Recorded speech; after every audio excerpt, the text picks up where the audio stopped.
n'a rien à voir avec le niveau donc de l'intelligence individuelle.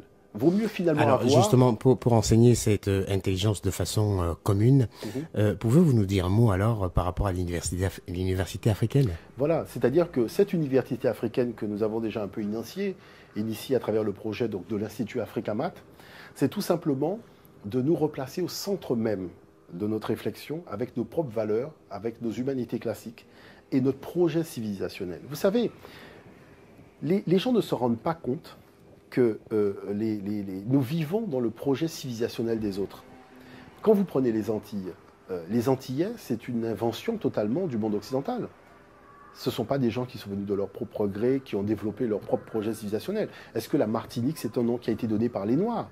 Est-ce que la Guadeloupe est un nom qui a été donné par les Noirs? Vous savez, il y a des choses qui sont... C'est criant. À partir du moment où ce n'est pas vous qui avez donné le nom de l'endroit où vous habitez, c'est qu'on vous a emmené là de force.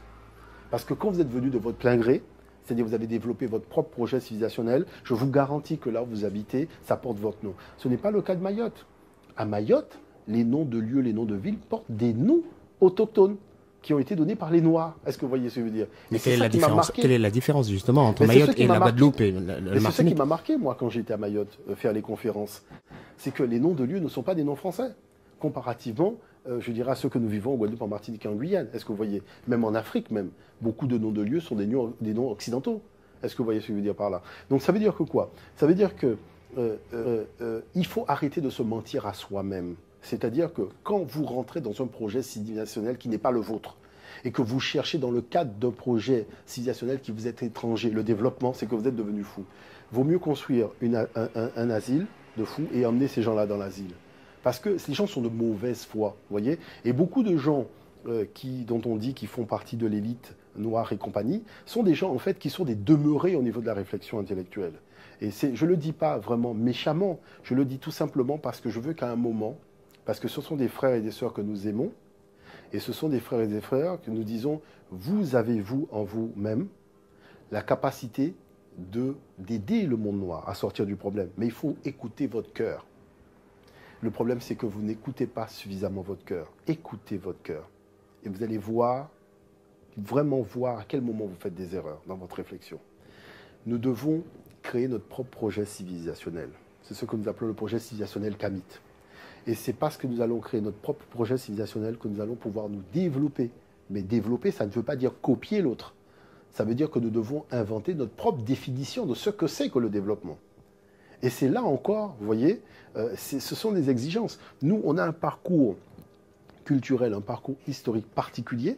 On a une vision de ce que c'est que le développement, puisque ce développement, on l'a déjà accompli à de multiples reprises dans l'histoire africaine, que ce soit durant la période antique, que ce soit durant la période de l'Afrique impériale. J'expliquais par exemple dans une conférence où on était avec Kalamba Sapo que quand on prend la question de Descartes, le mot de Descartes, je pense donc je suis, et qu'on dit que Descartes a introduit la modernité dans la pensée, je tiens quand même à rappeler que le texte pharaonique Comment l'existant vient à l'existence, c'est un texte qui est même plus puissant que le texte de Descartes et qui remonte à l'Antiquité africaine. Vous voyez, donc cette modernité, là, ça montre bien que l'Afrique Tire son origine. Ah oui, depuis l'Antiquité. Donc ça veut dire que quoi? Ça veut dire que venir nous citer Descartes, alors que nos ancêtres ont élaboré des textes qui sont encore plus puissants que Descartes, quand il dit je viens à l'existence, donc j'existais, vous voyez, montre bien que en fait, on ne maîtrise pas ces humanités classiques africaines. On est dans le projet civilisationnel de l'autre. On s'est complètement oublié. On est complètement perdu. Et on pense que par l'imitation, on va pouvoir se développer. Je pense qu'il faut arrêter de mentir. C'est de la même chose aussi à propos de la fraternité. Je vois des frères, des sœurs qui se battent dans le projet républicain. Bon, je dis, à un moment, il faut quand même se réveiller. Je le dis tout simplement parce que moi, j'en faisais partie aussi il y a quelques années. Mais j'avais des garde-fous. Mes garde-fous, c'était Claude Lys de la Martinique, c'était Aimé Césaire, c'était le maire de Pointe-à-Pitre, M. Bangou, avec lequel je discutais, qui me disait « mais garde quand même les yeux ouverts ». Parce que le problème fondamental, c'est quoi? Le problème fondamental, c'est que la République crée des ghettos. L'équipe de France de football est devenue un ghetto. C'est comme l'équipe de basket, c'est comme l'équipe de... Est-ce que vous voyez ce que je veux dire par là? C'est-à-dire qu'on fait grand cas d'un certain nombre de choses, alors qu'on voit bien qu'on a ghettoisé des pans d'activité, ce qui est quand même, je dirais, assez marquant. La deuxième chose, c'est qu'il y a eu la problématique de l'esclavage, dans les départements et territoires d'outre-mer. Bon, et l'essence même de cet esclavage est encore vivant.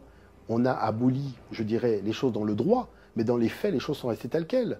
Le pouvoir économique appartient toujours aux mêmes, la gestion des affaires, c'est toujours les mêmes. Est-ce que vous voyez ce que je veux dire? Il faut quand même arrêter à un moment de mentir aux gens. Il faut pouvoir dire la vérité de manière à faire en sorte que nous puissions créer les conditions d'une société beaucoup plus juste. Voyez. Est-ce que vous pensez que la démarche aujourd'hui qui consiste pour